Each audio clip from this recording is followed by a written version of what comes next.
சிலுவையைப் பற்றிய உபதேசம் கெட்டுப்போகிறவர்களுக்கு பைத்தியமாயிருக்கிறது, இரட்சிக்கப்படுகிற நமக்கோ அது தேவபலனாயிருக்கிறது.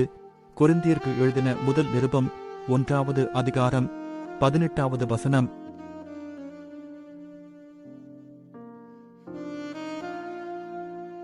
சிலுவையைப் பற்றிய உபதேசம் கெட்டுப்போகிறவர்களுக்கு பைத்தியமாயிருக்கிறது, இரட்சிக்கப்படுகிற நமக்கோ அது தேவபலனாயிருக்கிறது. கொரிந்தியருக்கு எழுதின முதல் நிருபம் 1வது அதிகாரம் 18வது வசனம்.